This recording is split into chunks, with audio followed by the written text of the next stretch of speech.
제가 제가 처음 전도인으로 부름 받았을 때는 교육 전도인 체제가 있었습니다.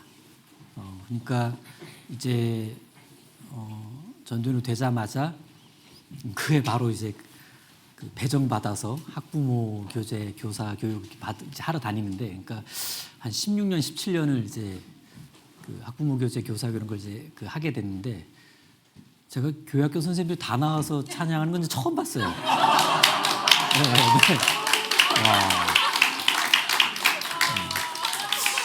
상상도 못했던 일인데, 보통 뭐 두 가지 중에 하나예요. 뭐 두세 분 나와서 찬율하는 거 하고, 그다음 두세 분 나와서 특송하는 거고, 아주 가끔 이제 부모님이 특송하는 경우가 있는데, 근데 드문 예고. 선생님들이 다 나와서 하는 경우는 이제 처음 봐서 좀 당황스럽고, 그리고 되게 새롭네요. 감사를 드립니다. 기도 잠깐 드리겠습니다. 하나님 감사합니다. 오늘 주일도 저희들에게 새로운 하루로 선물과 기회로 주신 것 감사를 드립니다.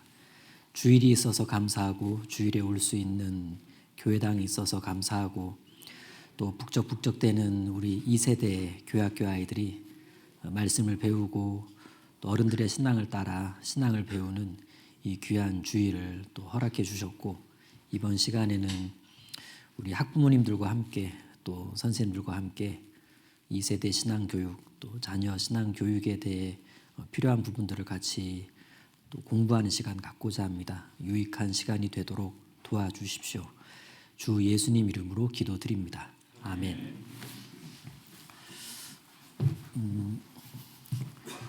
이제 아이의 연령대에 맞게 좀 배워야 되는 것도 있지만, 연령과 상관없이 길게 쭉 배우고 훈련받아야 되는 것들이 있습니다. 뭐 크게 네 가지를 말씀드린다면,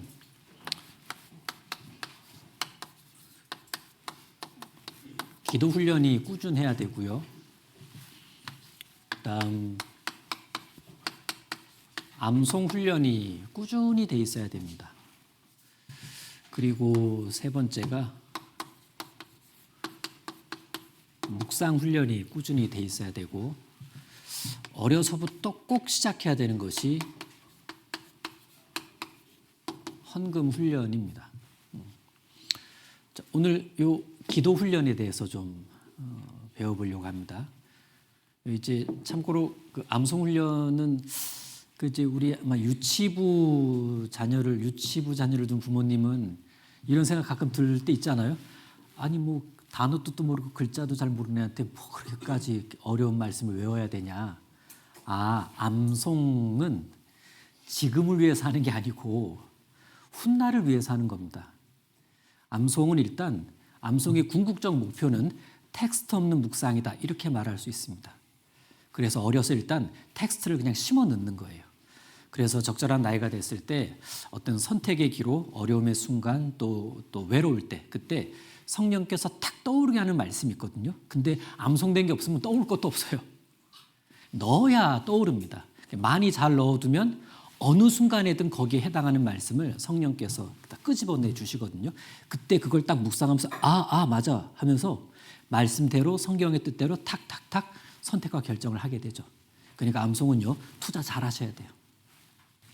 묵상 훈련은 요건 좀 후반기 때 좀 깊게, 요것만 이틀을 해야 돼요. 왜냐하면 이론 교육과 실습과 피드백까지 같이 해야 묵상은 이렇게 하는구나, 훈련이 될 수 있기 때문에 그렇습니다. 헌금 훈련을 이제 어릴 때 해야 그 물질관이 좀 확실하게 들고요. 아깝다 이 마음이 안 들고요. 기꺼이 이 마음이 들거든요. 어려서 해야 됩니다. 기도 훈련에 대해서 좀 배우려고 하는데, 시작하기 전에 꿀팁 하나 알려드릴게요. 이 전화번호는 외우시면 좋겠습니다. 자, 618-4642. 자, 지역번호 없습니다. 지역번호는 신약입니다. 자, 그냥 한번 말해볼까요? 618-4642. 네, 618-4642. 네, 뭐 안 어렵죠. 여러분, 에베소서, 빌립보서, 골로새서라고 하는 요 기가 막힌 이 3대 옥중 서신에 다 기도에 관한 중요한 말씀이 포진돼 있는데 각각 어디에 있냐? 618에 있고 46에 있고 사이에 있어요. 618에 46 사이만 딱 알고 에베소서, 빌립보서, 골로새서로 들어가면 기도에 대한 왁구를 짤 수가 있습니다. 그런지 아닌지 볼까요? 자, 에베소서 6장 618호를 가보겠습니다. 618. 제가 이 번호 발견하고 얼마나 기뻤는지. 이 전화번호 아주 기가 막힌 전화번호입니다. 618. 에베소서 6장 18절 같이 읽겠습니다. 모든 기도와 간구로 하되 무시로 성령 안에서 기도하고 이를 위하여 깨어 구하기를 항상 힘쓰며 여러 성도를 위하여 구하고. 자, 기도에 대해서 무시로 성령 안에서 해라. 무시로 성령 안에서. 무시로는 뭐지? 항상 수시로 이제 이런 의미일 거고. 이제 성령 안에서 기도하라는 게 뭔 말이지? 아이들한테 설명해 줄 때 쉽지 않을 수 있어요. 성령 안에서 기도하라는 건 일단은 성령의 도움으로, 두 번째가 성령의 뜻을 좇아 살면서 기도해라.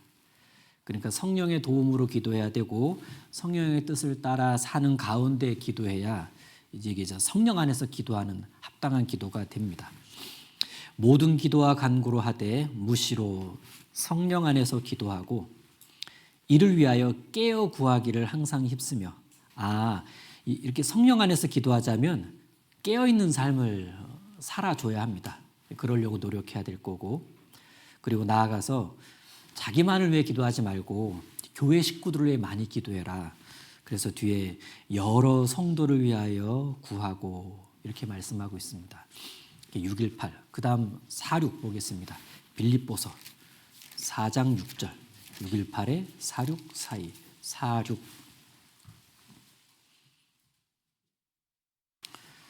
빌립보서 4장 6절과 7절입니다. 4장 6절 7절 같이 읽겠습니다. 아무것도 염려하지 말고 오직 모든 일에 기도와 간구로 너희 구할 것을 감사함으로 하나님께 아뢰라. 그리하면 모든 지각에 뛰어난 하나님의 평강이 그리스도 예수 안에서 너희 마음과 생각을 지키시리라. 아무것도 염려하지 말고, 왜냐하면 바울 사도가 식구들을 본 입장에서도 염려라는 것에 너무 많은 에너지를 쓰고 있더라. 그래서 그 염려에다가 너무 많은 에너지를 쓰지 말고 차라리 좀 감사한 부분을 좀 더 많이 생각해 보는 게 어떻겠냐. 그럼 평강이 찾아올 거다. 거기서 감사한 기도가 쫙 나오게 되지 않겠냐. 이걸 이제 교훈하는 말씀이고요. 618에 46, 그 다음 42, 골로새서 4장 2절 보시겠습니다.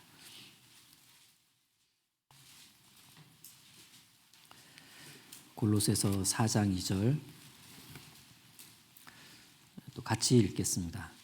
기도를 항상 힘쓰고 기도에 감사함으로 깨어 있으라. 기도를 항상 힘쓰라고 말씀한 건 일단 기도를 항상 이렇게 힘써야 될 대상으로 말씀하셨는데 그건 기도가 쉽지 않기 때문에 그래요.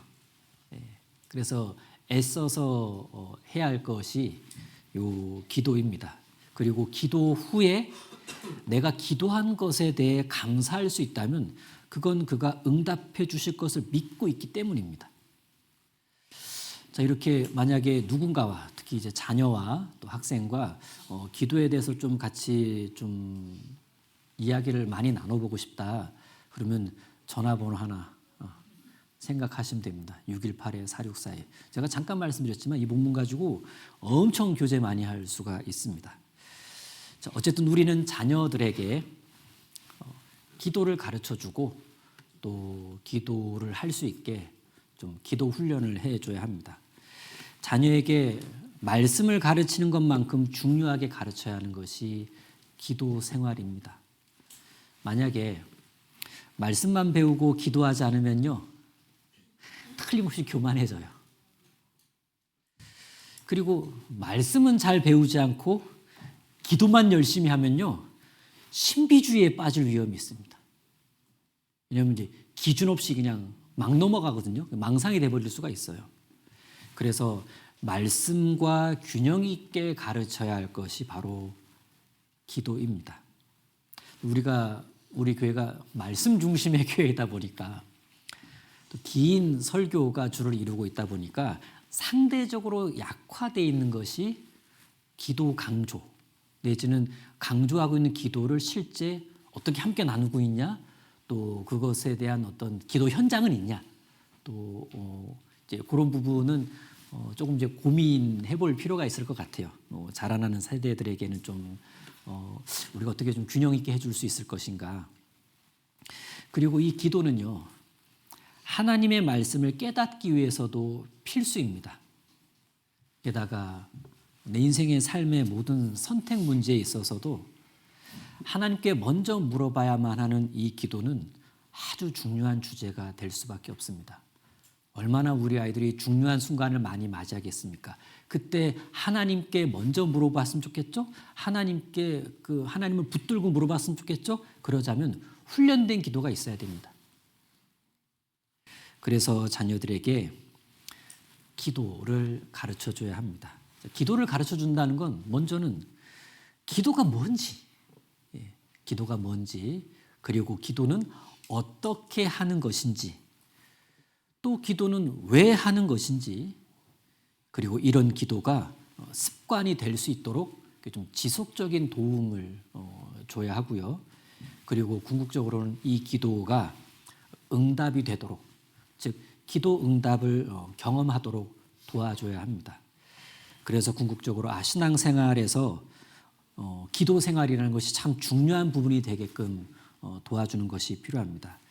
일단 아이들에게요, 부모님들이 가장 기도에 관해서 먼저 던지는 말은, 야, 기도했어? 기도 안 해? 기도해 빨리. 기도를 하라, 이건 되게 잘하세요. 굉장히 잘하시는데, 기도를 하라라고 말하기 전에 기도가 무엇인지를 충분하게 반복적으로 설명해 주는 부모는 세종교회는 많더라. 네, 세종교회는 많더라. 네. 우리가 이제 기도해라, 이건 좀 쉽게 얘기해 줄 수는 있는데, 기도가 무엇인지를 아이 연령대에 맞게 또 아이의 성장에 맞게 단계적으로 쭉쭉 얘기해 준다는 것이 쉽지만은 않죠. 쉽지만은 않은데, 그러다 보니까 우리는 일단 기도부터 하라고 압박을 자꾸 합니다. 하다 보면 알아. 해보고 나서 얘기해. 물론 이제 교회학교에서 기도에 대해 잘 가르치고 있다는 기대감 때문에 기도에 대한 설명, 정의 이런 것을 좀 덜 부모님들이 하고 계신지 모르겠지만 교회학교에서 잘 가르쳐요. 그래도 부모가 가르치는 기도가 중요합니다. 왜냐하면 이 기도라는 것이 부모와 자녀 사이에서 이루어지는 대화처럼 하나님과 하나님의 자녀인 우리 아이 사이에서 이루어지는 대화이기 때문에 이 관계를 잘 연결해 주자면 부모가 기도를 가르치는 가장 적임자라고 말할 수 있습니다. 기도에 대한 가장 쉬운 정의는 기도는 하나님과의 대화다. 그래서 기도 손유이도 하잖아요. 여러분, 기도는 하나님과 대화하는 거예요. 그러면서 이제 이렇게 시작하거든요. 기도는 하나님과 대화하는 거구나. 맞습니다. 하나님과 우리가 어떻게 쌍방 대화를 이루어집니까? 대화는 듣기와 말하기잖아요. 듣기와 말하기. 정확하게는 듣고 말하기입니다. 그러니까 하나님의 말씀을 듣고, 읽음으로 듣죠? 듣고, 하나님은 내게 말씀으로 말씀하세요. 그리고 그 말씀은 나는 말씀으로 듣습니다. 그 다음 내가 하는 일은 말하기. 들었으니 말해야 대화가 되는 거잖아요. 나의 말하기는 기도입니다. 기도. 그러니까 하나님과의 건강한 대화가 이루어지자면 말씀 그리고 기도. 듣고 말하기. 이게 이제 균형을 잘 이루는 것이 맞겠죠. 그래서 이 대화라는 것이 결국 관계의 기초인 것은 틀림없지 않습니까? 대화가 없는 관계를 뭐라 그러냐면 이제 병든 관계라 그래요. 또 일방적인 대화, 독백 수준에 이르는 거죠. 그래서 관계라는 것에서는 대화가 아주 중요합니다. 부부 사이에서도 마찬가지일 거고, 부모와 자녀 사이의 대화도 중요하지만 하나님과 우리 자녀들 사이의 대화는 더 중요합니다. 왜? 더 어리니까. 부모와의 대화가 충분한 아이들은요, 건강한 내면을 가지고 성장을 합니다. 마찬가지로 하나님과의 대화가 충분한 그리스도인 아이는 건강하고 올바른 내면을 가지고 신앙이 잘 성장하게 될 겁니다. 원래 배우지 않고도 할 수 있는 게 대화지만 배우면 좀 더 잘하는 게 대화예요. 기도가 그렇습니다. 배우지 않고도 할 수 있지만 배우면 더 잘할 수 있습니다. 기도를 배움으로써 하나님과의 관계가 더 좋아진다면 얼마나 잘된 일이겠습니까? 예수님이요, 제자들에게 기도 가르쳐 주셨어요. 왜냐하면 제자들이 먼저 요청했기 때문에 그렇습니다. 제자들이 왜 요청했냐면요, 예수님 자꾸 기도하시더라고. 예수님 막 기도하는 거 보니까 궁금한 거야. 또 그렇게 따라해보고 싶기도 하고. 그래서 기도는 어떻게 하는 거지? 예수님만 그렇게 기도하지 마시고 우리에게도 기도를 가르쳐 주세요 라고 부탁을 합니다. 누가복음 11장 보시겠습니다.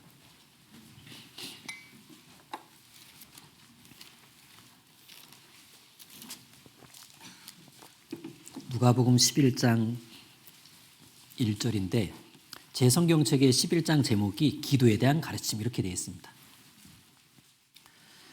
11장 1절 같이 읽겠습니다. 예수께서 한 곳에서 기도하시고 마치심에 제자 중 하나가 여짜오되 주여, 요한이 자기 제자들에게 기도를 가르친 것 같이 우리에게도 가르쳐 주옵소서. 자, 그러자 예수님께서는 제자들에게 기도하는 것에 대해 자세히 가르쳐 주시는데 먼저는요, 자세부터 가르쳐 주셨어요. 자세. 두 가지 바른 자세에 대해 가르쳐 주셨는데 첫 번째 바른 자세. 기도는 일단 사람들에게 보여주려고 또는 자랑하려고 하면 안 된다. 이게 첫 번째 바른 자세였어요. 사람들에게 보여주려고, 자랑하려고 이건 안 된다. 기도는 누구에게 검사 맡으려고 하는 건 아니다. 오직 하나님께만 내 마음을 말하는 것이 기도다. 그래서 기도의 바른 자세로 이 부분을 말씀해 주셨고요. 아이들 중에 이런 아이들이 있어요. 어린 아이들은 엄마 봐봐. 어때? 나 기도 잘했지? 아싸. 이제 기도 이제 보여주고 싶어가지고 그렇게 좀 멋있게 보이려고. 뭐 애라서 그럴 수는 있는데, 근데 기도는 그럴 때 이제 잘 얘기해 줘야 되죠. 얘야, 기도는 누가 있든 없든, 누가 보든 안 보든 조용히 자기 혼자 하나님께 내 마음을 말하는 시간이야.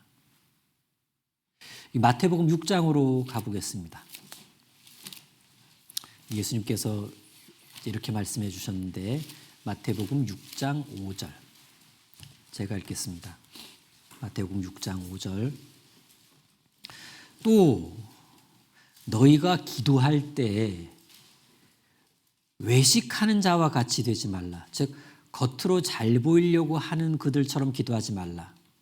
저희는 사람에게 보이려고 회당과 큰 거리 어귀에 서서 기도하기를 좋아하느니라. 6절에 너는 기도할 때 내 골방에 들어가 문을 닫고 은밀한 중에 계신 내 아버지께 기도하라. 은밀한 중에 보시는 내 아버지께서 갚으시리라. 그래서 골방 기도라는 것을 알려주셨는데 골방, 사람 눈에 잘 안 띄는 작은 방을 말하겠죠. 그래서 이렇게 내가 어딘가에 있을 때 사람 눈에 잘 안 띄는 공간이다. 그럼 거기가 기도 골방이 되는 거예요. 이 골방에 들어가서 하라는 건 누가 보지 않는 곳에서 조용히 혼자 이렇게 하라는 걸 이제 말씀하는 거죠. 예수님께서 알려주신 두 번째 기도 자세는 기도할 때는 한 말 또 하고 했던 말 자꾸 반복해서 하는 그런 식으로 기도하는 것은 바른 자세는 아니다. 왜냐하면 한 번만 똑바로 말해도 하나님 벌써 다 알아들으시니까. 여기 6장 7절 8절이 그 말씀입니다.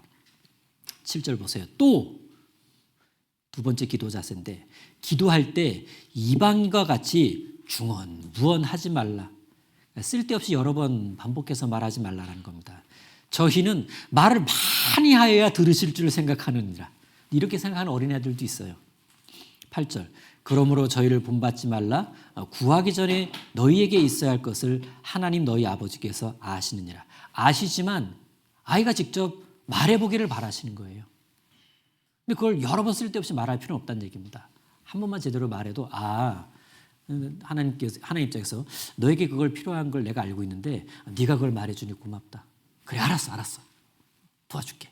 이렇게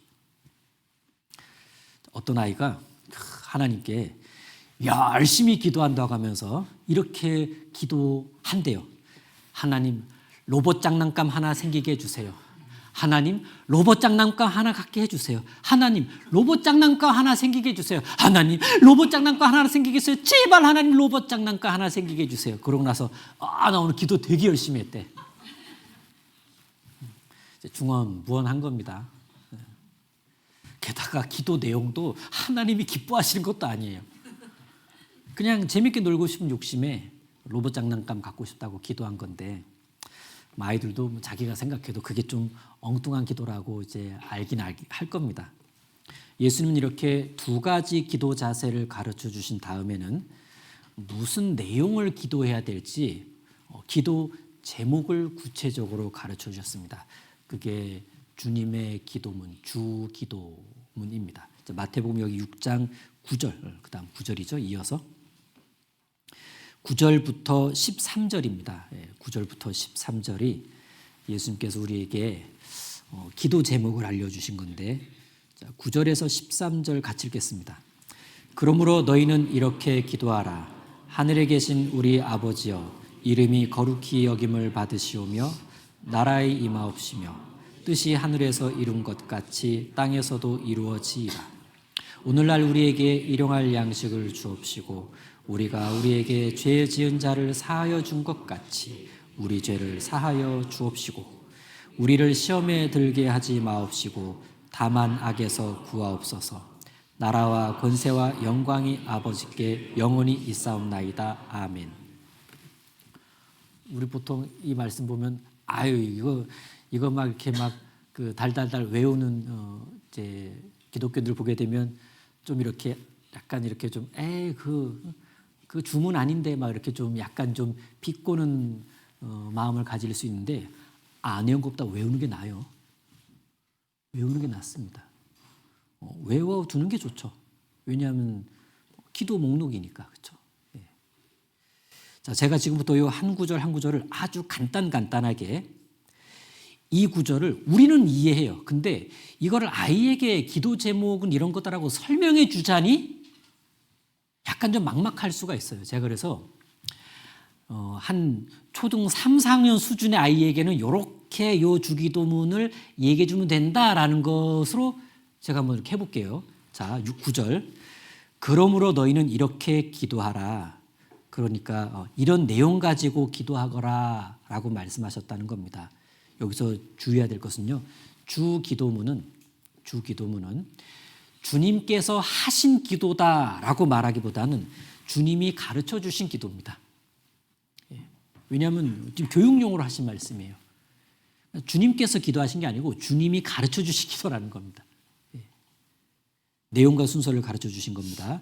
그래서 구체적으로 9절에 이어서 하늘에 계신 우리 아버지여 이름이 거룩히 여김을 받으시오며 하나님의 이름이 거룩히 여김을 받아야 한다는 건 하나님의 이름이 가장 높아져야 한다는 걸 말하죠. 그러니까 하나님께 기도를 하는 목적은 내가 멋지게 되려는 게 아니라 하나님이 멋진 분이라는 것이 나타나기를 바라는 마음을 갖고 있어야 됩니다. 조금 어려운 말로 기도는 하나님의 영광을 위해서 하는 거다.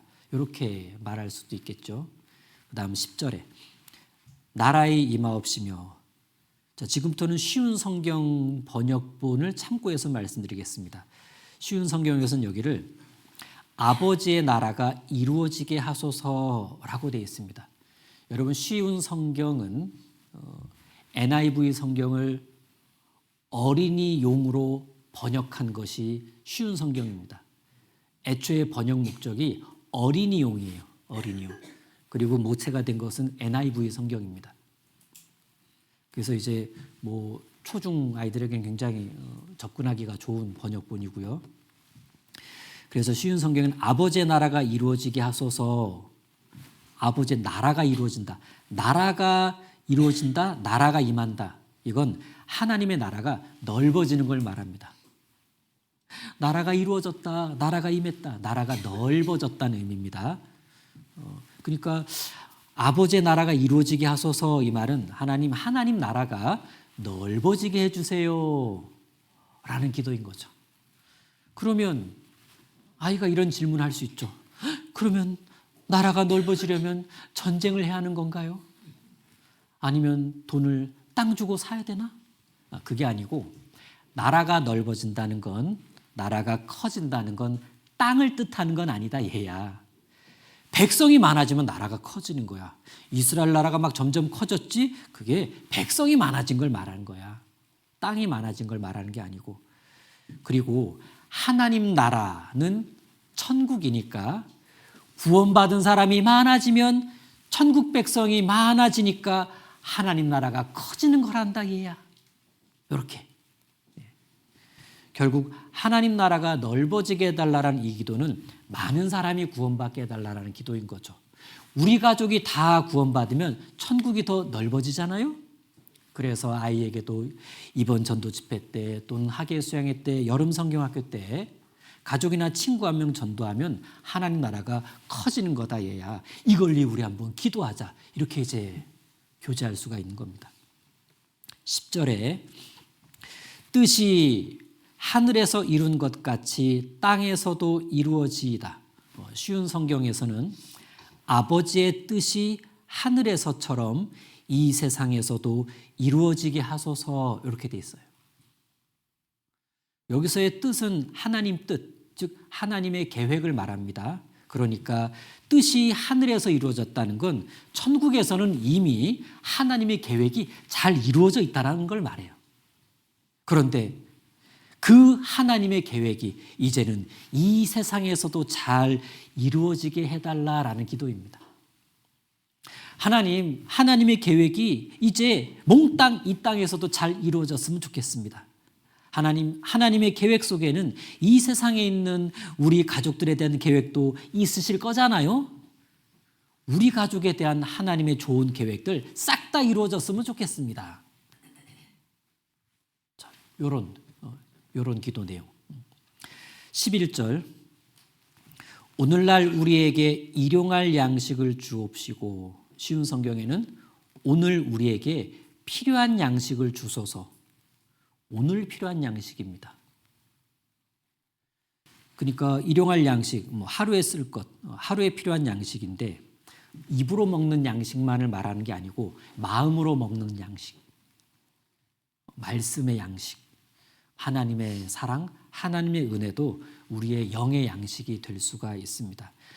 뭐든 잘 먹어야 건강하고 건강해야 힘있게 생활하는 거니까 건강한 신앙생활, 씩씩한 신앙생활을 위해서 꼭 필요한 하나님의 말씀을 매일매일 달라고 기도하는 거란다 얘야.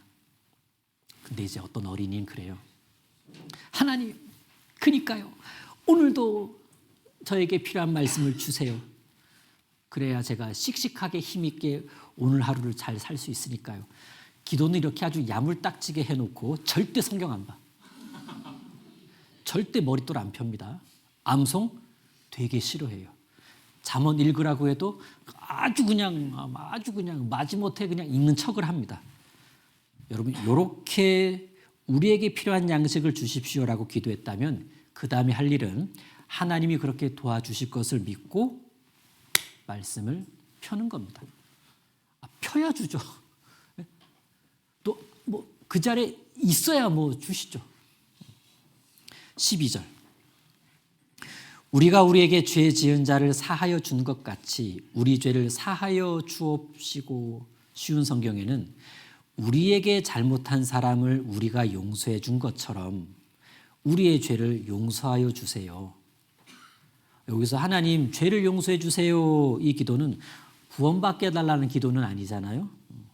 이미 모든 죄는 예수님 피로 한꺼번에 몽땅 미래죄까지 다 없애주셨는데 우리가 매일매일 야금야금 짓는 죄도 한꺼번에 몽땅 없애주셨지만, 그렇다고 해서 매일매일 지은 죄에 대해서 아무런 부끄러움과 두려운 마음이 없이 살아간다면 그건 정말 예의가 아니지 않니, 얘야?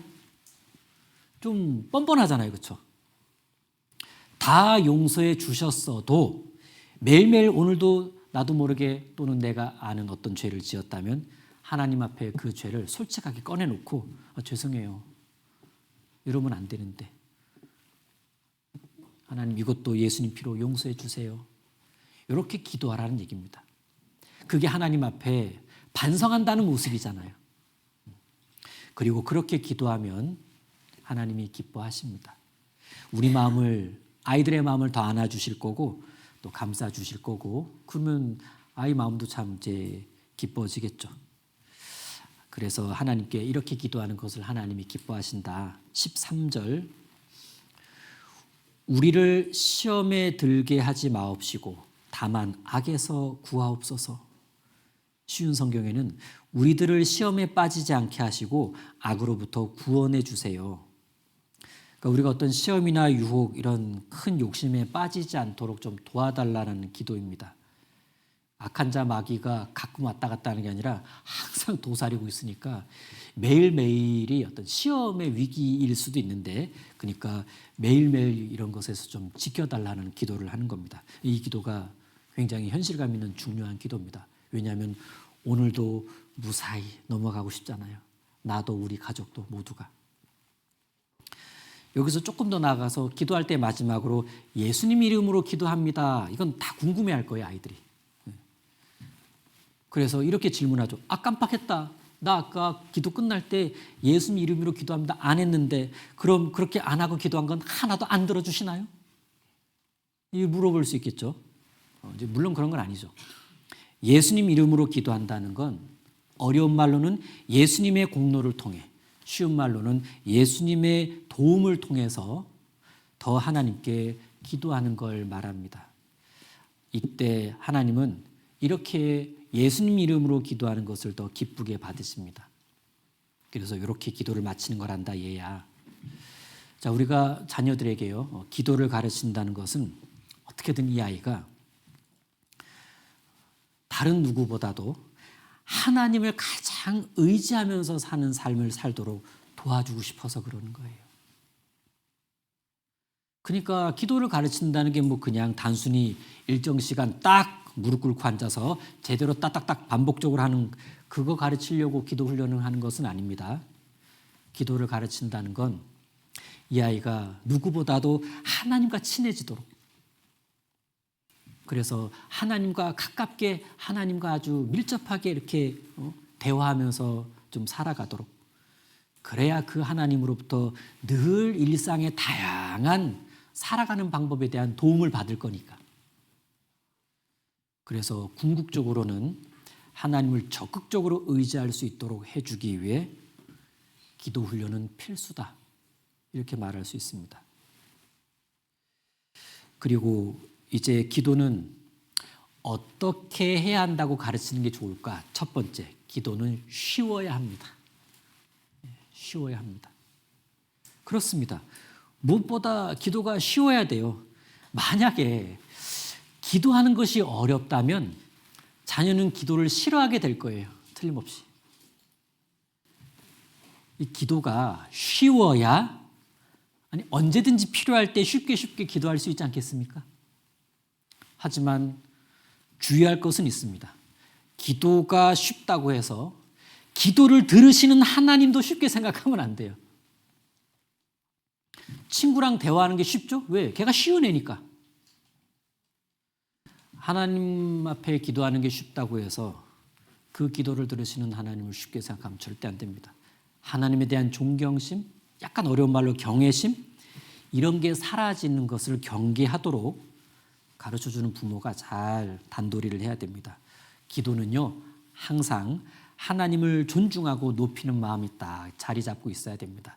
그래서 그 마음 잃어버리지 않게 하려고 무릎 꿇게 하는 거고, 눈 감으라고 하는 거고, 누워서 하지 말고 그냥 앉아서 하라고 하는 거고, 두 손 모으라고 하는 거고, 그렇게 자세를 통해 마음을 딱 통제시켜 주는 것도 그런 목적이란 얘기입니다. 그래서 기도는 쉬워야 되는구나. 두 번째, 기도는 즐거워야 합니다. 부부간의 대화가 즐겁죠. 친구와의 대화도 즐겁습니다. 즐거운 대화는 계속 하고 싶기 마련이에요. 하나님과의 대화도 즐거울 수 있다면 얼마나 좋겠습니까? 한번 아이들에게 물어보세요. 야, 혹시 너 기도가 즐겁냐 괴롭냐?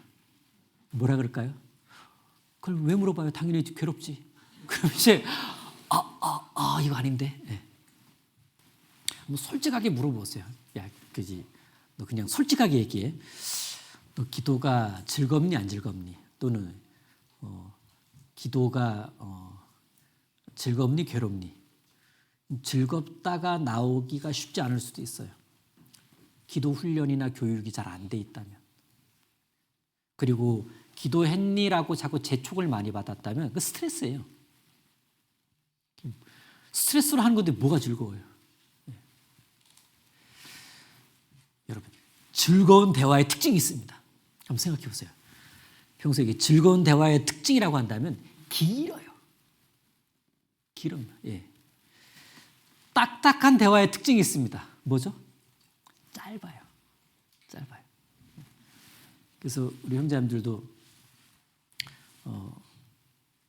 내가 형제자매들과 대화할 때는 길죠. 근데 목사님과 전사님하고 대화할 때는 짧죠. 안 즐거워. 부담스러워. 뭐라 그럴까 봐. 뭐 밑자 본전이야, 그렇죠? 뭐 이렇게 자꾸 뭐 이렇게 좀 부담 주는 것 같고 이렇게 뭐 이렇게 자꾸 이렇게 시킬 것 같으니까 일단 용건만 말하고 빠지죠. 여러분, 형식적인 대화일수록 간단하게 마련입니다. 그런데 즐거운 대화는 길어요. 그래서 한번 어떻게 하면 우리 아이가 하나님과의 대화인 기도를 즐겁게 하게 할 수 있을까 한번 고민해 보세요. 이제 물론 우리가 아이들 기도 가르칠 때 기본 자세로 무릎, 손, 눈 딱 하지만 근데 한번 발상의 전환을 딱 해서 아이가 혼자만의 공간에 있다면 다양한 행동을 하면서 기도하게 하면 야, 너 거기서 알아서 한번 하니까 막 대화해봐. 그럼 얘가 크니까 뭐 이렇게도 할 수 있을 거예요. 막 이렇게도 하고 야 이렇게도 하고 즐거운 대화면 그렇게 경직되지 않은 어떤 제스처가 나오지 않을까 싶습니다. 그리고 세 번째, 기도는 자연스러워야 합니다. 어린아이의 기도만큼은 충분히 자연스러워야 합니다. 때로는 아이가 하는 그 순수한 자연스러운 기도에 막 감동받을 때 있지 않습니까? 마음에 눈물이 흐를 때도 있고요. 또 그런 자연스럽고 순수한 기도를 보게 되면 좀 찔리기도 하고 또 진심이 느껴지기도 하고 이 아이가 나이가 들어도 저런 자연스러운 순수한 기도를 유지해 갈 수 있다면 얼마나 좋을까 그런 생각도 해봅니다. 그리고 네 번째, 기도는요 꾸밈이 없어야 됩니다. 아이들이 기도할 때 아이들은 형식에 얽매일 필요가 없어요. 왜? 그럴 나이가 아니니까. 어른들처럼 형식에 신경을 쓰다 보면 아이들 기도는 되게 어색해지고 좀 부자연스러워질 겁니다. 당연한 얘기지만 좀 솔직하고 진실하게 하나님과 대화할 수 있도록 도와주는 것이 필요하겠다. 우리가요, 이 좀 기계적인 기도, 또 형식적인 기도 이런 게 얼마나 능력 없는 기도인지를 우린 경험해봐서 알잖아요, 그렇죠? 예. 뭐 서둘러 후딱 끝내는 기도, 그렇죠? 잠깐 인사하듯 하는 기도. 이런 빈약한 기도의 아쉬움 또한 우리가 잘 알고 있습니다.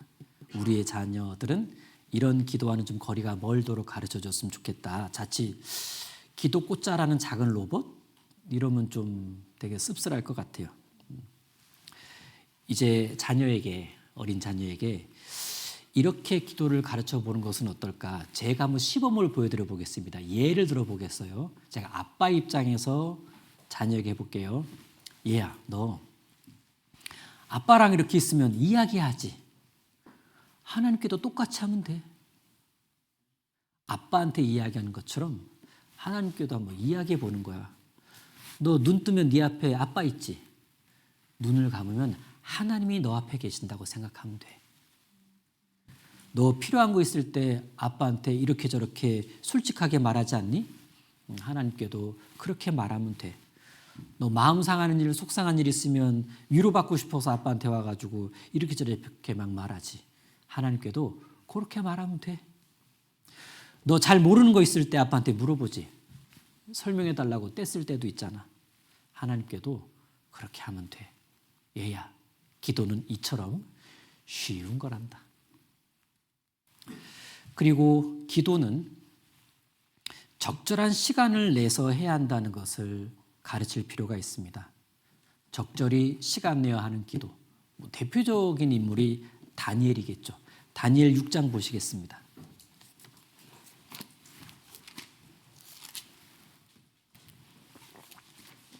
1절.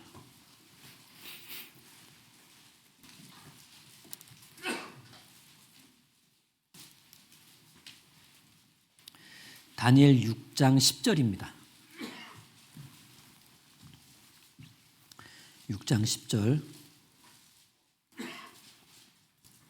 같이 읽겠습니다.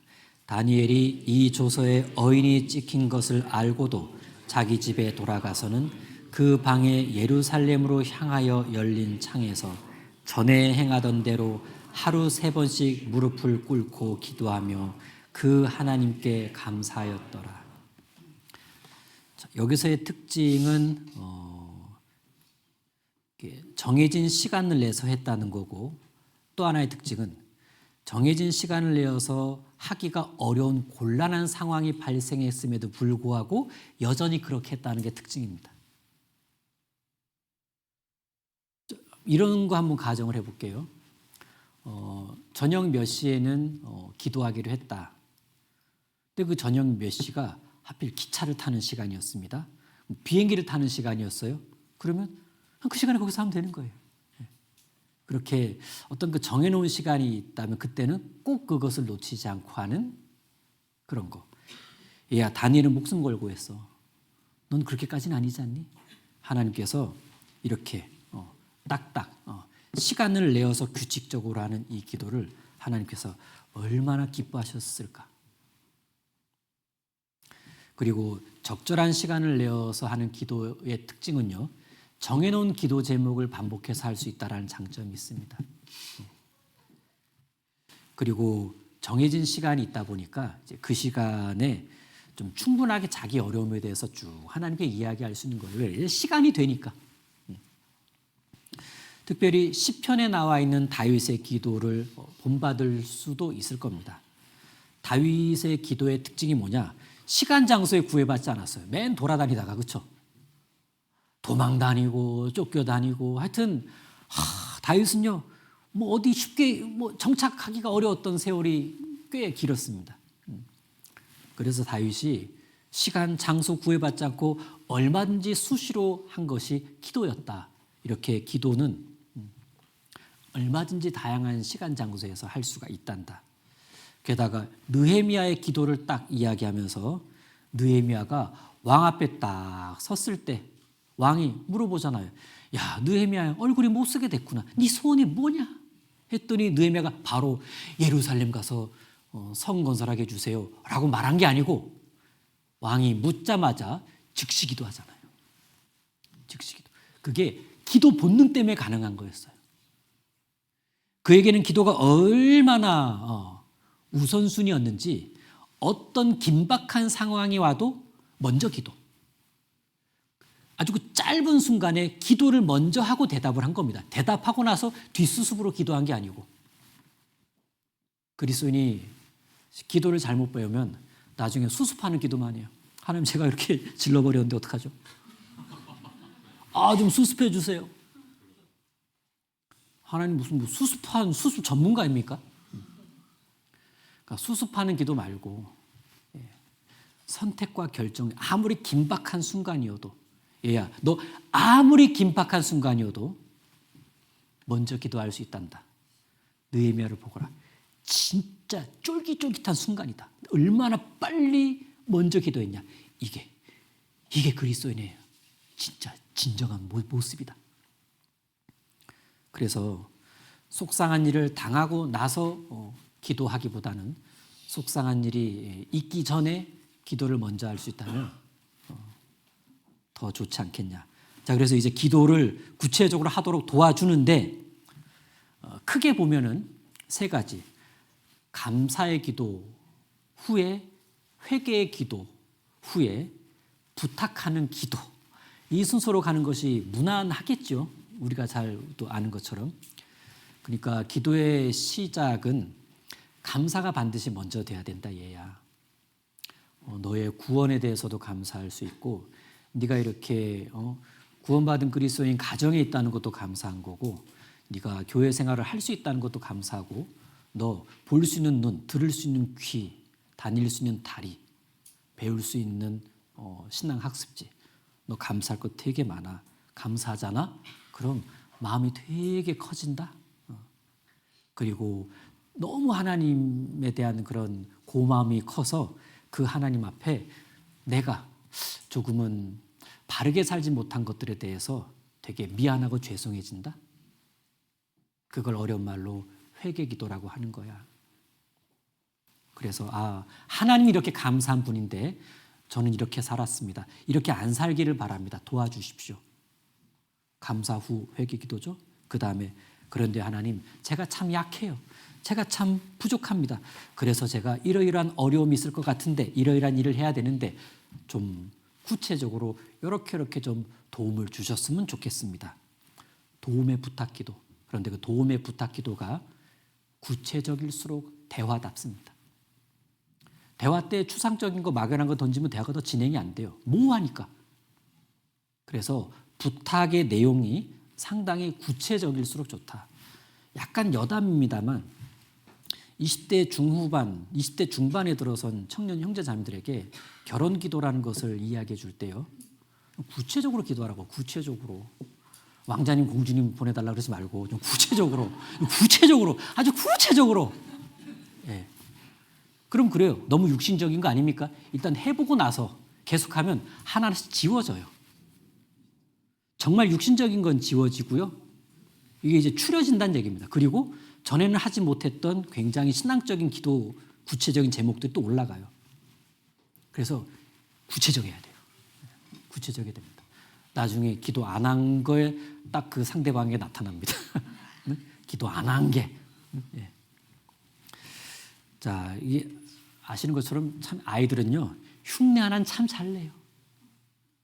그래서 어른들이 기도할 때 사용하는 단어 표현 아주 그냥 탁 따다가 그대로 쏙 넣을 줄 압니다. 그렇게 하는 이유는 아이들이 이해가 돼서가 아니라 습득을 잘해서 그래요. 습득을 잘해서. 그러니까 이제 일부러 아이들이 굉장히 어설프지만 솔직한 기도를 할 때는 엄청 칭찬해 줍니다. 야, 너 기도, 너 진짜 하나님과 대화 잘한다. 예. 솔직한 기도가 중요하죠. 단어가 조금 틀리면 어떻습니까? 어법에 맞지는 않으면 좀 어떻습니까? 진실하게 기도하는 모습을 보면 칭찬해 주십시오.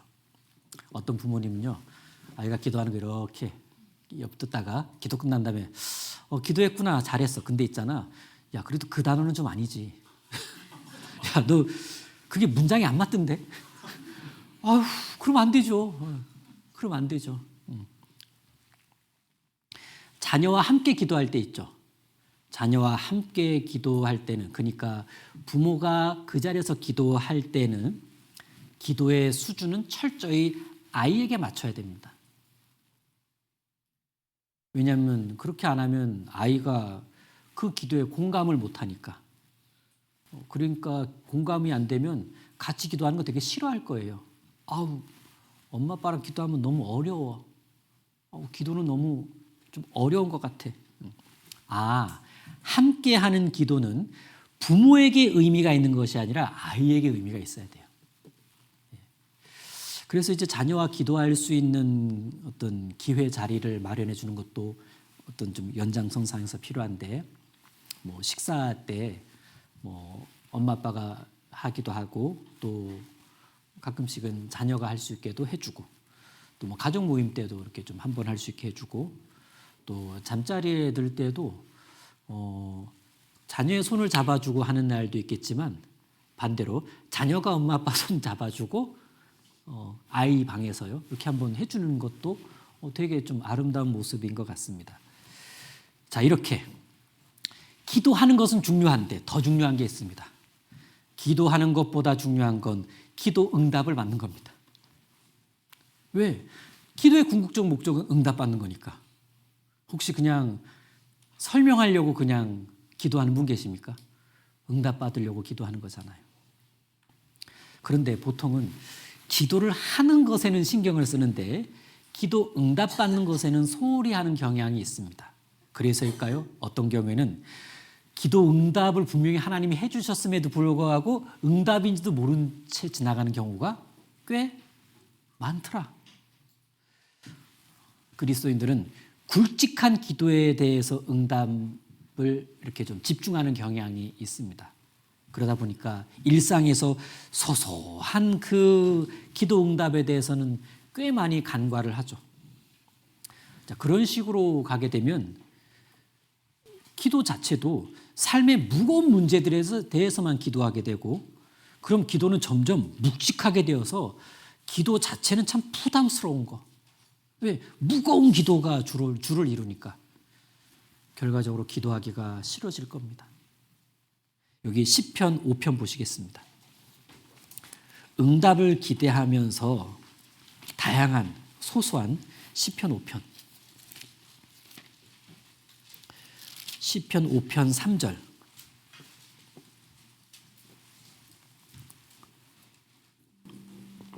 같이 읽겠습니다. 여호와여, 아침에 주께서 나의 소리를 들으시리니 아침에 내가 주께 기도하고 바라리이다. 끝에 뭐라고 돼 있어요? 기도하고 바라리이다. 그렇습니다. 기도를 했다면 바라야 됩니다. 응답을 기대해야 됩니다. 언제 어떤 식으로 응답이 주어질지 모르기 때문에 신경 바짝 쓰고 기다려야 됩니다. 요한일서 5장의 말씀처럼 우리가 무엇인지 구하는 바를 들으시는 줄을 안즉, 틀림없이 들으셨으니까 어떻게든 도와주실 거야, 응답해 주실 거라는 그 기대로 바짝 신경 쓰면서 하루의 시간을 쭉 보내다 보면 많은 부분들의 어떤 일상의 기도 응답이라는 것이 있다는 것을 알게 될 겁니다. 여러분, 기도 응답을, 우리의 기도 내용에는요 사실 무거운 것만 있는 게 아니에요. 자연스럽게 오늘의 하루가 평범하지만 무사히 평안 가운데 잘 갔다가 잘 들어오는, 아이들도 잘 나갔다가 잘 들어오는, 나가서 먹는 밥 체하지 않고 또 들어와서 이렇게 건강하게 딱 있는, 우리가 부모든 자녀든 집 밖을 나가는 순간부터 수많은 신호등과 교차로와 횡단보도와 도로를 만나게 됩니다. 그 수많은 사람들 틈바구니에서 어떻게 오토바이 또 얼마나 많이 다닙니까? 근데 이 위험천만한 세상 밖으로 집에서 딱 나갔는데 무사히 돌아왔다면 하나님이 엄청나게 많이 기도응답해 주신 거예요. 하나님의 자녀는 삶의 작은 부분에서도 하나님의 은혜를 찾을 수가 있는데, 기도하는 자녀가 삶의 구석구석에서 기도 응답을 찾아낼 수 있도록 도와줘야 되는데, 그러자면 기도의 내용들이 무거운 것만 있어서는 안 되고 작은 것들이, 소소한 것들이 많아야 되는데, 그 소소한 것들을 기도하면서 그것이 오늘 어떻게 응답이 되어가고 있나, 그것에 초점을 맞추게 도와주는 겁니다. 그래서 이런 건 어떨까요? 이제 자녀에게 저녁에 이제 가족들이 만났습니다. 그럼 야, 너 오늘 뭐 기도했어? 이것보다 야, 오늘 뭐 기도응답 받았어?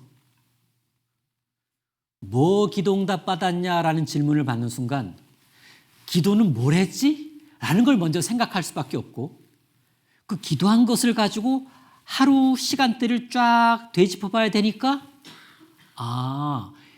이렇게도 도와주시고 이렇게도 도와주신 거고 이것도 도와주신 게 맞아. 제가 이런 거 기도했는데 오늘 이렇게 해서 하나님 참 많이 응답해 주신 것 같아요.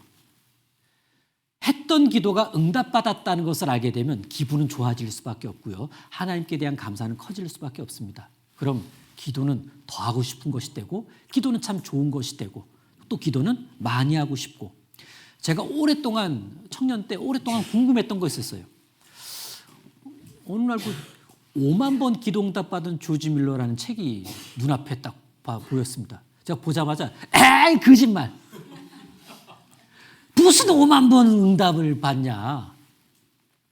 근데 기도를 배우게 되면서 알게 됐습니다. 5만 번이 아니라 10만 번도 기도응답 받았다고 말할 수 있겠구나. 왜? 뭘 응답 받았는지를 자꾸 생각하는 사람은 하루에 응답 받은 게 엄청 많이 있다는 걸 알게 돼요. 그래서 우리 아이들이 내가 무엇을 기도했냐 보다 내가 뭐에 대해 기도응답을 받았냐를 더 많이 즐겁게 생각하는 그렇게 응답해 주시는 하나님에 대해 더 많이 생각하는 아이로 자랐으면 좋겠습니다. 혹시 이런 단어 들어보셨습니까? 응답 파티. 응답 파티.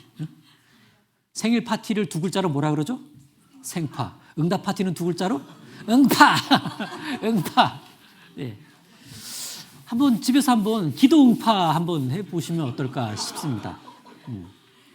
그래서 기도응답을 받은 것에 대해서 간단하게라도 그러니까 뭐 매일 하기는 어렵고 일주일 단위 또는 한 달 단위로 매달 며칠은 몇 달 몇째 주 무슨 요일 저녁은 우리 응파 시간이다 해서 이제 딱 모여가지고 많이 말하면 곤란하고 10개 말하기. 그래서 응답받은 게 10개 쭉 말하면요. 그 응답받은 내용 자체를 말할 때 그 간증이에요, 그게. 삶에서 받은 응답이니까 나를 지켜주시고 보호해주시는 하나님을 체험한 거니까 간증이죠. 이 응파 교제가 아주 잔잔한 감동을 줄 수가 있을 거다. 그런데 기도 응답과 관련해서 잘 가르쳐줘야 될 것이 하나 있는데 바로 응답 지체 현상입니다. 응답 지체 현상. 하나님께서 우리들의 기도를 들어주시는 것은 맞지만 응답이 지체될 수도 있다. 네가 그 순간을 맞이할 때가 있다. 그게 좀 길 수도 있고 짧을 수도 있는데 응답은 지체될 수도 있다. 하지만 얘야, 우리 편에서 봤을 때 지체지 하나님 편에서는 차근차근이란다. 그러면서 부모의 기도 응답 사례도 이야기해 줄 수도 있고 그래서 응답 지체에 대해서 그 이유를 4가지 정도 키워드로 먼저 부모님은 이제 아이들에게 이 단어가 어려울 수도 있는데 지체 이유가 4가지잖아. 첫 번째, 성도의 믿음을 보시기 위해 기도의 응답을 지체하시는 경우가 있고요. 그리고 두 번째가 아직은 하나님의 때가 이르지 않았기 때문에 응답 지체를 하시는 경우가 있고 그리고 하나님은 지엽적인 관점이 아니라 전체적인 관점에서 큰 스케일로 보시기 때문에 응답이 좀 지체되는 경우도 있습니다. 이 3가지. 마지막 한 가지는 내 죄가 응답을 지체할 수 있는데 이 4번째 거는 빼고 이 3가지. 성도의 믿음을 보시기 위해 하나님의 때가 이르지 않았기 때문에 전체적인 관점에서 큰 스케일로 보시기 때문에 응답은 지체될 수도 있다. 이것을 자녀와 함께 재밌게 이야기해 볼 수 있는 성경 한 사건을 소개해 드리겠습니다. 그래서 지체인 듯 보였지만 은혜였다는 것을 알게 해주는 하나의 사건, 바로 출애굽기 14장 홍해 통과 사건입니다.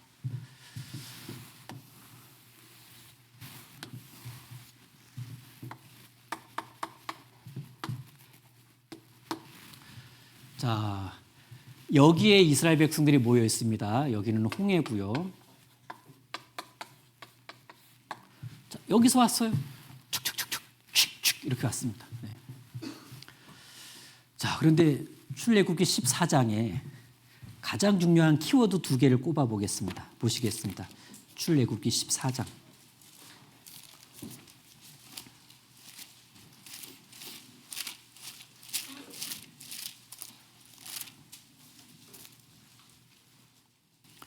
(21절) 출애굽기 14장 21절 같이 읽겠습니다. 모세가 바다 위로 손을 내어 민데 여호와께서 큰 동풍으로 밤새도록 바닷물을 물러가게 하시니 물이 갈라져 바다가 마른 땅이 된지라. 야, 키워드 3개를 꼽으라 그러면 큰 동풍, 밤새도록, 마른 땅. 여기서 1번 키워드는 마른 땅이고 2번 키워드는 큰 동풍이며 3번 키워드가 밤새도록 이렇게 정해 볼 수 있겠습니다. 자, 그러면 바다가 갈라져서 통과를 했는데 이때 바닷물은 뭐가 갈랐대요? 뭘로 갈랐대요? 바람, 그렇죠? 바람. 근데 그게 어떤 바람이었어요? 큰 동풍이었습니다. 그러니까 바람으로 갈랐다고 하니까 이 바다는요, 무슨 초자연적 무슨 뭐 그냥 아무 근거 없이 휙 갈라진 게 아니고 하나님이 바람이라는 도구를 물리력을 사용하셔서 실제 그 물리력으로 이 바닷물을 착착착착 갈라지게 한 겁니다. 바람이 바닷물을 가른 게 맞아요.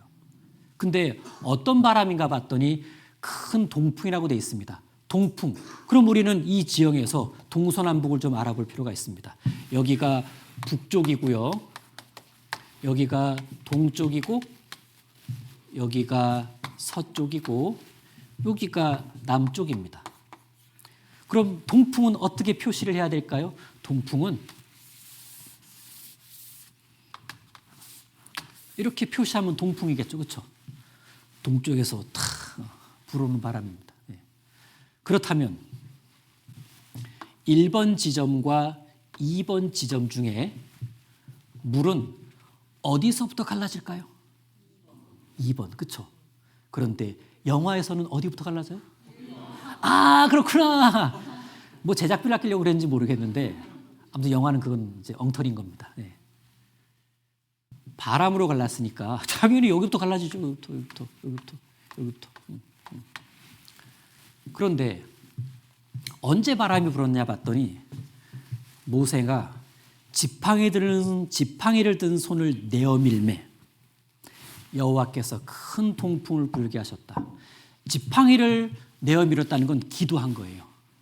기도하자 바로 응답이 시작됐는데 동풍이 불기 시작한 겁니다. 여기 두려움에 떨고 있던 이스라엘 백성들은 다 알았어요. 야, 모세가 기도하니까 하나님이 일하기 시작하셨다. 왜?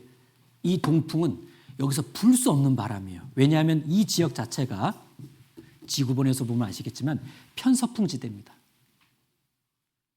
그러니까 여기서 부는 일상의 바람은 서풍이에요. 그런데 모세가 기도를 딱 하니까 그냥 현상이 아니네? 하나님의 바람이네? 기도하자마자 하나님의 바람이 불기 시작했습니다. 큰 동풍이. 그러자 여기 있던 백성들이 와! 야, 하나님이 바로 일하신다. 와, 이제 뭔가 일어날 거야. 와 했는데 아무 일도 안 일어나. 바람만 계속 부는 거예요. 얼마 동안? 밤새도록. 1시간, 2시간 지나가면서 지쳐가기 시작해요. 뭐냐? 바람만 부네? 추워 죽겠네. 물만 튀고. 에이, 이것도 은혜라고. 하나님 응답 무슨 응답?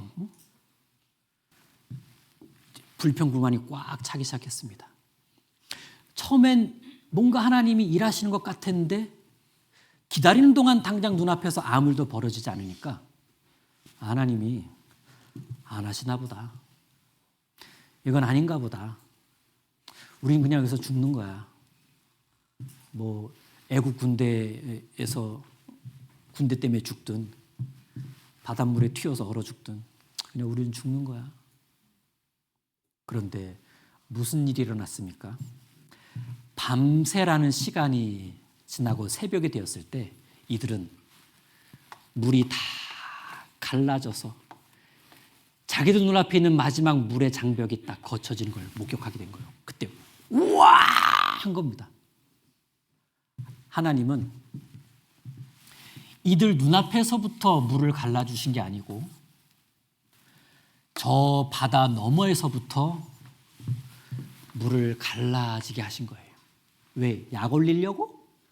아닙니다. 왜? 기도 오래 하게 하려고? 아닙니다. 마른 땅을 주시려고 그렇게 한 거예요. 무슨 말이냐? 보세요. 전 한동안 이런 궁금증에 시달렸어요. 내가 하나님이라면 서풍으로 하겠는데. 성경 바꿔볼까요? 여호와께서 큰 서풍을 불게 하시면 즉시로 눈앞에서 물이 갈라져 마른 땅이 된지라. 이러면 참 좋겠죠. 서풍 불면. 아니 하나님 왜 그러셨어요? 그냥 모세가 기도할 때 서풍 크게 불게 해서 눈앞에서부터 물이 갈라지면 좋잖아요. 응답이 쫙쫙 되어가고 있으니까 기도하자마자. 얼마나 좋습니까 하나님. 그런데 서풍 불면 문제가 생긴다는 것을 알아냈습니다. 무슨 문제? 보세요. 때는 밤이었습니다. 큰 서풍으로 물이 갈라지면 군대가 뒤에 있으니까 두려움에 떨고 있는 백성들은 어떻게 하겠어요? 들어가요. 그럼 보세요. 방금 물이 갈라진 곳에 들어가면 이 땅이 젖은 땅일까요? 마른 땅일까요?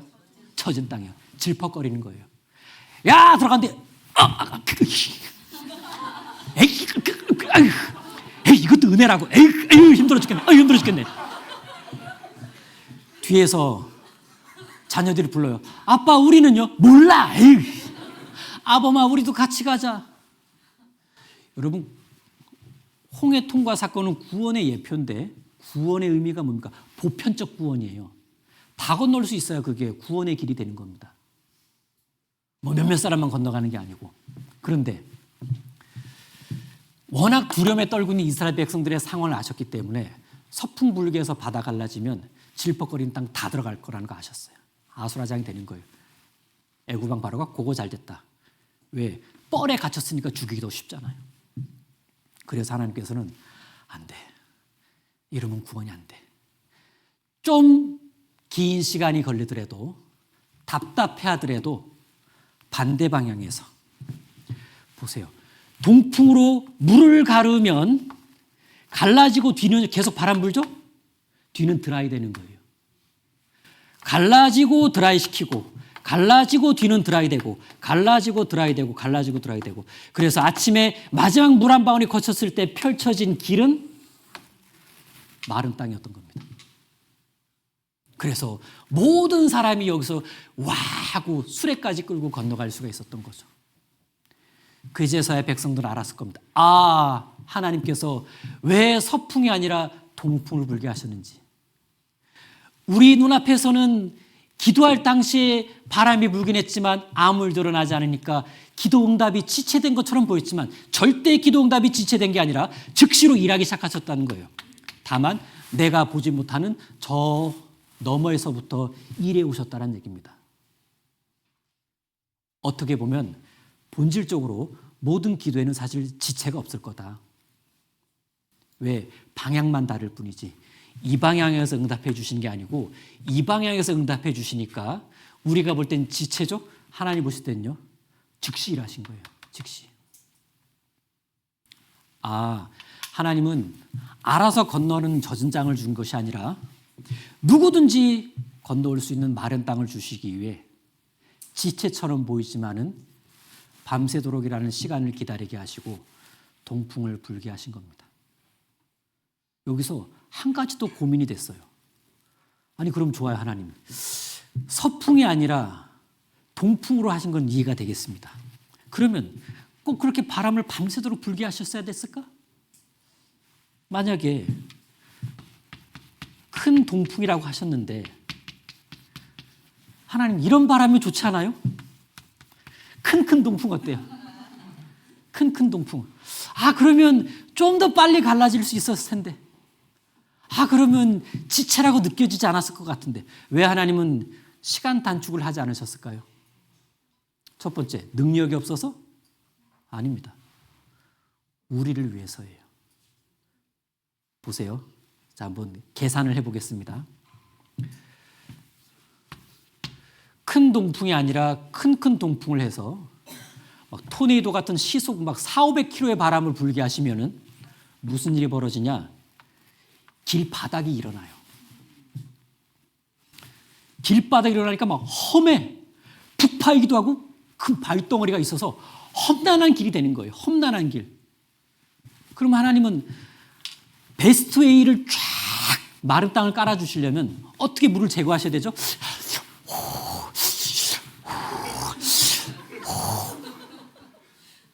이래야 돼요. 만약에 하면요, 빨리는 갈라지죠. 시간은 단축되겠지만 길은 엉망이에요. 그러면 다 건너올 수가 없어요. 용사만 건너오지. 하나님께서는 왜 시간 단축을 안 하셨을까? 그건 모두를 위해서 그렇게 하신 거예요. 자, 이 원리를 계산해 봤을 때 누구든 홍해바다 앞에 딱 서 있을 때가 있어요. 인생 중에. 내 인생이 홍해 앞에 있을 때가 있습니다. 그때 우리는 그리스도의 본능과 어떤 그런 의지를 가지고 기도해요. 하나님, 건널 수가 없습니다. 하나님, 어려움이 길게 있습니다. 도와주십시오. 기도합니다. 그런데 시간 앞에 장사 없다고 시간 지나면 뭔가 하나님이 일하시는 것 같기는 한데 뚜렷하게 나아지는 건 없어. 그때 우리도 모르게 기도를 힘들어하고 뭔가 지체하시는 것 같은 하나님을 원망하기도 하고 그만할까? 라는 마음이 들기도 하지만 이 사건을 딱 떠올리면서 기도하면 일하기 시작하시지. 나에게 마른 땅을 주시기 위해 하나님께서 계획하신 시간이라는 게 있을 거야. 내가 가져야 될 마음은 바다 너머를 바라보는 믿음이다. 여기서부터 일이 시작되고 있을 거야. 바다 너머를 바라보는 믿음. 그렇게 해서 더 이상 지체에 대해서 지체라고 생각하지 않고 오히려 더 말씀 붙잡고 기도 붙들고 내 마음을, 내 믿음을 더 분명히 하게 하는 그런 좀 더 진전된 기도하는 사람으로 나아갈 거다. 그래서 아이에게 나의 어떤 지체된 듯한 응답이었지만 그게 아니었다라는 내 인생의 간증 하나 쭉 이야기해 주면서요. 아이에게 얘야, 지체란 없어. 지체란 없어. 지체라고 생각하는데 연약한 마음이 있을 뿐이지. 그럼 더 기도에 대한 마음이 커질 수가 있습니다. 자, 이제 자녀가 기도를 배움으로써 얻게 되는 유익은 무엇일까? 일단 힘들거나 속상한 일이 있을 때 부모보다는 하나님을 먼저 찾는 아이가 되어갑니다. 처음에는 엄마부터 부르죠. 그 다음에는 아빠를 부르죠. 그 다음엔 친구를 찾을 수도 있는데 기도를 잘 배우게 된 아이는 하나님을 먼저 찾는 아이가 됩니다. 이 자녀가 어렸을 때는 부모가 대부분의 문제를 해결해 줄 수가 있어요. 그런데 자녀가 점점 커가면요, 부모가 해줄 수 있는 게 한계가 있습니다. 이제 부모는 곁에서 그걸 지켜볼 수밖에 없는 시간대가 오고 자녀는 스스로 그 문제를 해결했고 이겨나가야만 하는 상황을 맞이하게 됩니다. 그때 우리 아이들이 어떻게 하기를 바랍니까? 힘든 곳으로 힘들기만 한 거? 아닙니다. 기도로 일어나서 나아가는 거. 하나님을 의지하고 하나님 앞에서의 기도를 통해 하나님으로부터 지혜와 힘을 얻어가지고 그거를 제법 잘 극복해 나가는 아이가 되기를 바라지 않습니까? 그러니까 반드시 기도를 가르쳐야 되는 이유가 됩니다. 그리고 자녀가 기도를 배우면서 얻게 되는 유익은 죄를 더 잘 알게 돼요. 죄를. 원래 부모와 대화하면 부모의 마음과 성향과 원하는 바를 알기 때문에 자녀가 조금 이제 맞추죠. 그런 것처럼 하나님과 대화를 끊임없이 하는 아이는 어떤 그런 하나님의 마음, 또 하나님의 기준, 하나님이 바라시는 바 이런 걸 이제 이해하게 되니까 하나님이 싫어하시는 죄에 대해서 이렇게 좀 밀어내고 싶어하는 마음이 생깁니다. 그리고 죄를 혹이라도 넘어지면 부끄러워하고 죄를 점점 싫어하게 되고, 그러니까 말씀을 묵상함으로써도 죄를 이겨낼 수 있는 힘이 생기지만 기도가 꾸준하게 되는 아이는요, 이 그리스도인이 양심적으로 죄를 아주 잘 깨닫고 밀어내려는 노력도 합니다. 하지만 올바른 기도를 배우지 않은 아이는요, 죄에 대해서 좀 둔감해질 수 있어요. 솔직히 어린아이들이 스스로 하나님 말씀을 묵상하는 것이 얼마나 가능하겠습니까? 기본적으로 학업에 치여 있어요. 말씀과의 접촉은 아주 많을 수는 없겠지만 기도는 수시로 할 수 있거든요. 어쩌면 그래서 미성년자인 시기에 기도를 더 잘 훈련시켜줘야 되겠다라는 생각이 듭니다. 그리고 말씀 묵상 능력은 뭐 성인이 돼서도 배우면 배워도 해요. 근데 이 기도 훈련이나 기도 습관은요, 어려서 잘 해주는 것이 훨씬 더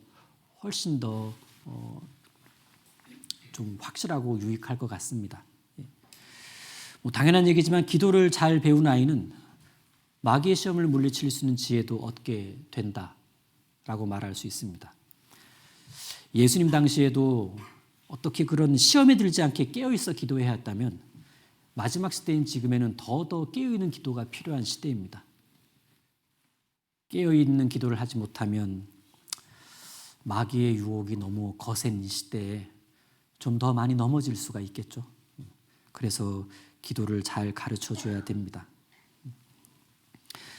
부모가 자녀에게 기도를 잘 가르친다는 것은 한마디로 이 아이의 손에다가 인생의 황금 열쇠를 쥐어지는 것과 같습니다. 이 기도를 다 챙기고 어른이 되어간 이 아이를 한번 상상해 보십시오. 기도의 능력이 얼마나 대단한지는 우리가 이론으로는 빠삭해요. 내 아이가 이 기도의 능력으로 어떤 나보다 더 멋진 그리스도인의 삶을 살아갈 것인가를 좀 보고 싶지 않습니까? 틀림없이 이 아이가 기도의 능력으로 하나님께 큰 기쁨을 드리고 크게 쓰임받고 정말 열심히 신앙생활하고 기도가 되는 아이는 틀림없이 그렇게 살 수밖에 없을 겁니다. 자, 그러자면 부모가 기도의 교과서가 되어줘야 된다. 이렇게 좀 말씀드리고 싶어요. 좀 부담스러운 얘기지만은 원래 하나님과의 교제하는 것을 가르쳐주는 가장 좋은 방법은 부모가 하나님과 교제하는 모습을 보여주기만 하면 된다고도 말하거든요. 그런 맥락에서 부모의 기도는 최고의 기도 교육이 됩니다. 자녀에게. 그래서 일부러 얘야, 아빠는 이런 걸 기도라고 생각해. 얘야, 아빠는 이런 식으로 기도하고 있어. 아빠는 이런 걸 기도 응답 받고 있는데 아빠는 앞으로 이렇게 좀 기도를 해보려고 그래. 기도하니까 이래. 그리고 기도 생활을 공개하라 라는 명언도 있어요. 기도 생활을 공개하라. 그리고 이제 좀 약간 조금 더 오바해서 말씀드리자면은 이렇게 그냥 거실에 있는데 아이가 나오는 것 같아. 그럼 얼른 기도하는 연기를 하세요. 네, 일부러 나온다. 그렇게 하는 것도 그렇게 안 하는 것보다 나을 것 같아. 왜냐하면 이제 부모가 기도하는 시간대에 아이가 항상 있는 건 아니잖아요, 그렇죠? 근데 부모가 기도하는 걸 이제 보여주고는 싶어. 그러니까 아이가 딱 나올 때 일부러 그때를 딱 기도하는 모습을 딱 보여주는 연기라도 하셔야 될 것 같아요. 자, 정리를 해보겠습니다. 사무엘상에 한나의 이야기가 나오는데 한나의 이야기를 묵상하면서 한 가지 궁금했던 것이 있었습니다. 이 한나가 부모로서, 어머니로서 아들 사무엘에게 그 헤어지기 전까지 무엇을 가장 비중기 가르쳤을까? 뭘 제일 부지런히 가르쳤을까? 아마 기도가 아니었을까 싶습니다. 왜? 그녀는 기도의 여인이거든요. 한나의 기도. 수많은 믿음의 사람들에게 큰 영향을 주었던 한나의 기도가 설마 자녀에게 영향을 안 주었을 리는 없습니다. 한나 자신은 자녀에게 기도만큼은 꼭 제대로 가르쳐주고 싶었을 거예요. 그리고 사무엘에게 기도를 가르칠 때 한나의 마음은 너무나 설레었을 겁니다. 늘 자신의 기도 경험을 간증해 주면서 큰 은혜 받은 것을 나눌 때 자신은 더 벅찬 감격을 받았을지도 모릅니다. 어쩌면 사무엘은 어머니의 기도를 보면서 또 어머니로부터 잘 배운 기도 덕분에 훗날 백성을 위한 기도를 가장 중요하게 여겼습니다. 사무엘이 이렇게 말하거든요. 마지막 구절입니다. 사무엘상 12장. 사무엘상 12장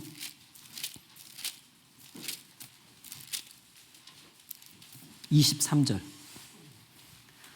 사무엘상 12장 23절.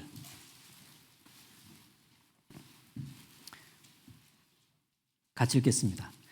나는 너희를 위하여 기도하기를 쉬는 죄를 여호와 앞에 결단코 범치 아니하고 선하고 의로운 도로 너희를 가르칠 것인즉. 자, 두 가지를 말하고 있습니다. 기도하기를 쉬는 죄를 범하지 않겠다. 그리고 의로운 도를 너희에게 계속 가르치겠다. 뭐를 먼저 다짐하고 있죠? 기도하기를 쉬는 죄를 범하지 않겠다. 기도의 부모 밑에서 자란 사무엘이 기도의 사람이 됐는데 사무엘의 이 백성들을 위해 기도한 것을 쉬지 않는 이 기도 덕분에 당시의 이스라엘이 이스라엘로 점진적 성장의 과정을 겪을 수 있었을 거다. 그러고 보니까 기도의 사람은 기도의 부모로부터 만들어지는 것은 아닌가. 부담은 되지만 오히려 희망이 될 수도 있습니다.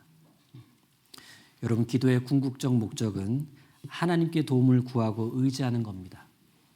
하나님이 우리를 도우시는 것이지 우리가 하나님을 돕는 건 아니에요. 우리가 하나님을 위해 무언가를 해야 하는 이유는 하나님을 기쁘시게 드리고 하나님의 영광을 위해서 하는 것이지 하나님이 부족하니까 하나님 도와주는 건 아닙니다. 기도의 어떤 최종적으로 나아가야 될 모습은 하나님과의 관계가 더 좋아지는 거예요.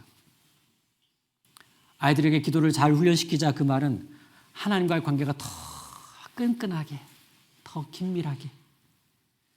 좋은 관계는 아름다운 동행이라고도 말할 수 있습니다. 기도 훈련을 잘 받은 우리 아이들이 하나님과의 좋은 관계, 하나님과 아름다운 동행을 함으로 훗날에도 세종교회 그 아이는 참 하나님과 동행하는 아이로 성장해서 참 이렇게 교회의 일꾼이 되어 살아가고 있구나. 그게 교회의 자산이고 영광이라고 말할 수 있습니다. 기도하겠습니다. 하나님 감사합니다. 오늘 또 우리 부모님들과 또 선생님들과 함께 자녀의 기도 훈련에 대해서 같이 배움의 시간을 가져보았습니다. 주님, 우리가 더 기도의 사람이 되기를 바랍니다. 그래서 우리의 자녀도 기도의 사람으로 성장시킬 수 있도록 우리를 기도를 교육하는 부모가 될 수 있게 도와주시기를 부탁드립니다. 감사드리며 예수님 이름으로 기도드립니다. 아멘. 예, 수고하셨습니다.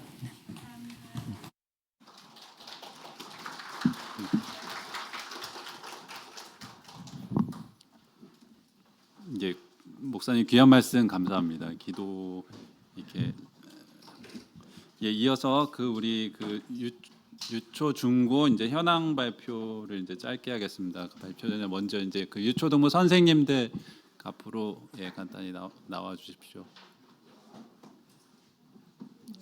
유초등부 선생님들 간단히 소개 이렇게 드리도록 하겠습니다.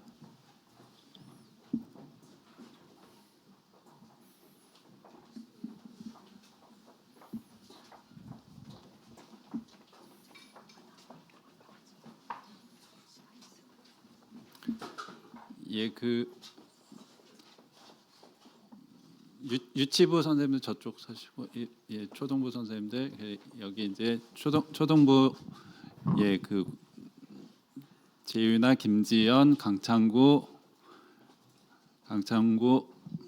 김가민, 조영록, 김태연, 이승현, 이종화, 조현희 선생님이십니다. 인사. 시간 관계상 이렇게 빨리 하겠습니다.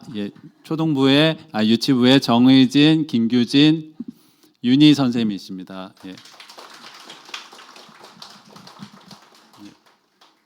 차렷 인사.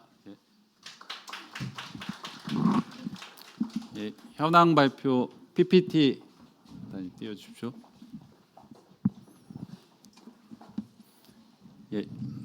저희 저희 이제 교사들은요 이제 전부 이제 19명이고요. 유치부는 유치부 5명, 그 초등부 40명 해가지고 초등부가 이제 요새 전입이 많아서 좀 이렇게 늘었습니다. 연초에 30명이었는데요. 그래서 유치부는 이제 그 저희 4개 반 이제 운영하고 있고요. 전부 6명 친구들이 있습니다. 다음 장. 유치부 친구들입니다. 다음 장 넘겨주세요. 초등부는 이제 40명입니다. 그 이제 최근에 또 러시아 친구가 이제 5학년 친구 새로 와가지고 그 이제 거기 유치부 2명하고 이제 초등부 1명 와서 이제 오늘 이제 41명 정도 이렇게 됐고요. 이렇게 6학년, 고학년이 많이 있습니다. 다음 장. 계속 넘겨주세요. 3학년, 4학년, 4, 5학년 친구들입니다. 6학년, 6학년 남자반 친구들입니다. 2반으로 운영하고 있습니다.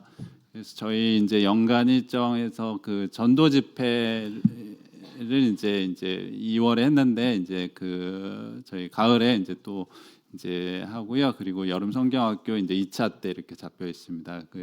그래서 그 파란색은 저희가 이제 좀 이렇게 그 이제 야외 활동하거나 이제 그 아이들에게 좀 이렇게 교육학교 즐거움을 주기 위한 이제 활동이고요. 그 고학년 생활 수련회 그리고 이제 하반기에는 분반별 야외 교재 이렇게 다녀올 계획입니다.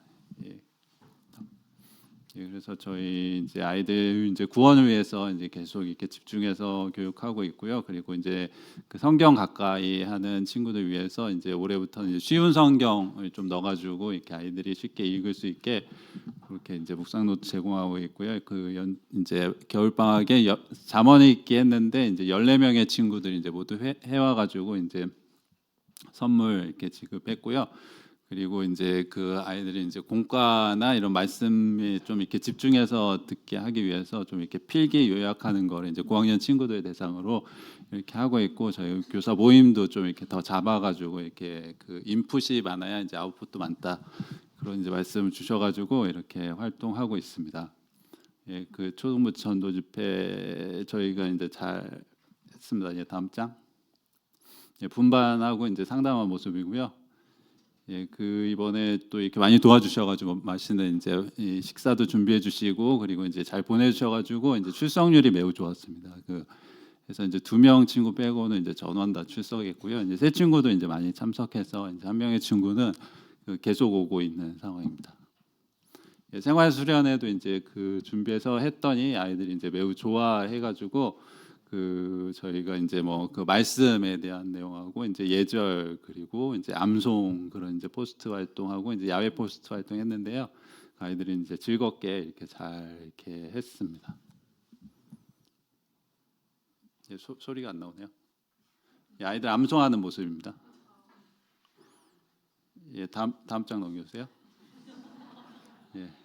야외에 가서 이제 그 저희 이제 했는데 이때도 이제 재밌게 잘 했습니다.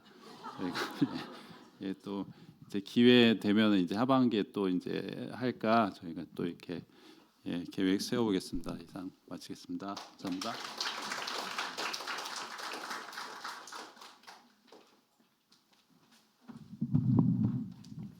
네, 안녕하세요. 중고등부에서 교재하고 있는 김일환 형제입니다. 슬라이드 부탁드립니다. 네, 중고등부에서 잠깐 어떻게 운영하고 있는지 이제 안내를 드리도록 하겠습니다. 우선 중고등부 교학교 전체 목표인데요.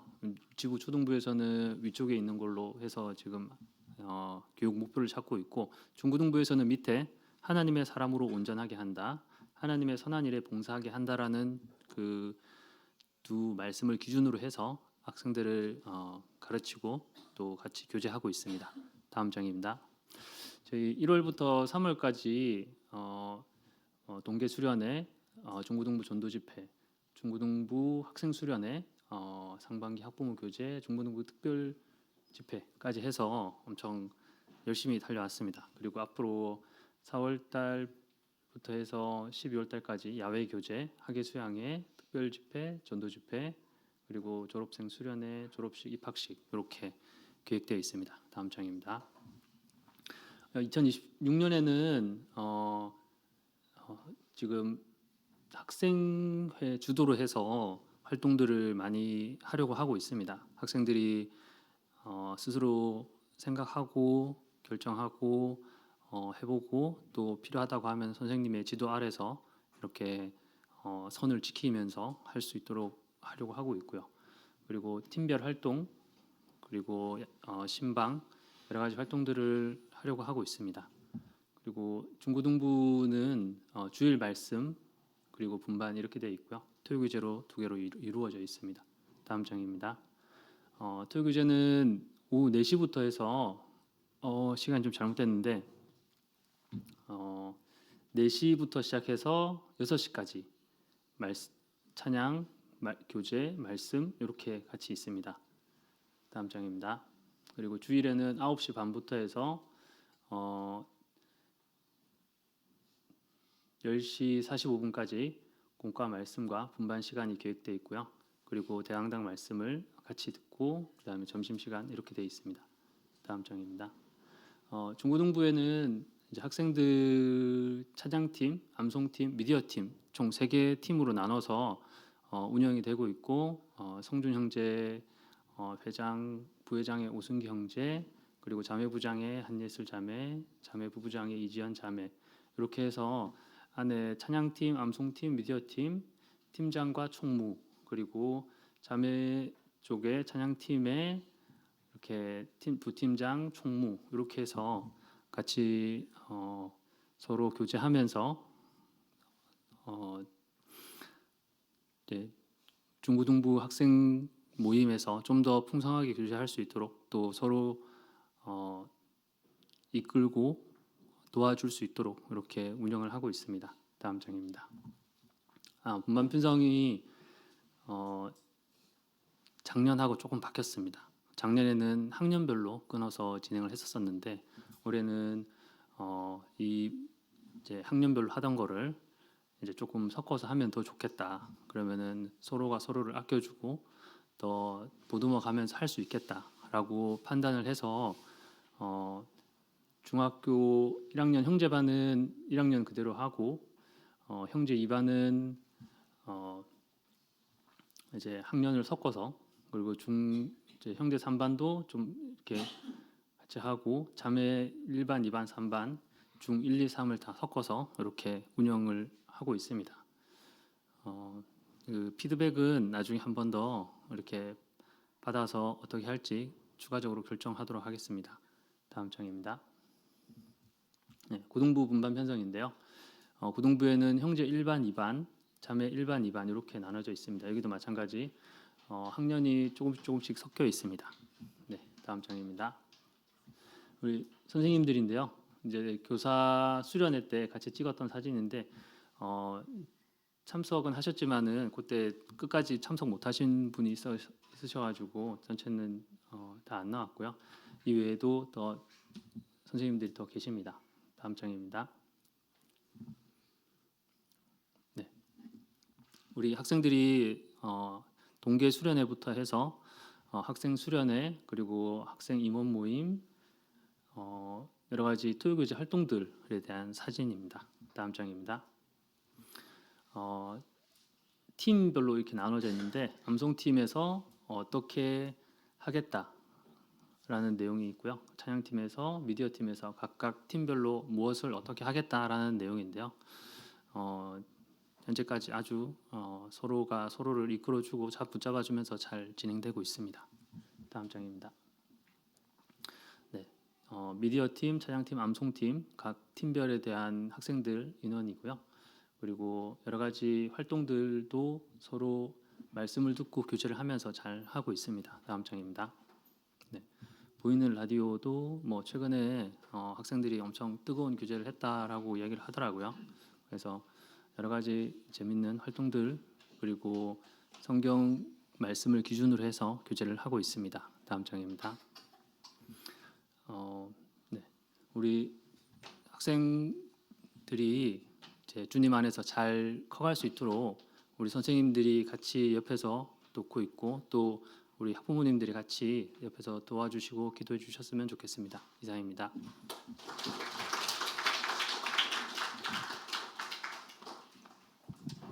예, 이어서 분반교사와 교제 장소 안내해드리겠습니다. 저기 중고등부는 이제 중고등부실, 초등부는 초등부실, 그 유치부는 그 다목적실에서 이렇게 같이 이어서 이제 교제 나누도록 하고요. 뒤에 이제 간식이 비치되어 있으니까 간식 이제 수령해 가시기 바랍니다.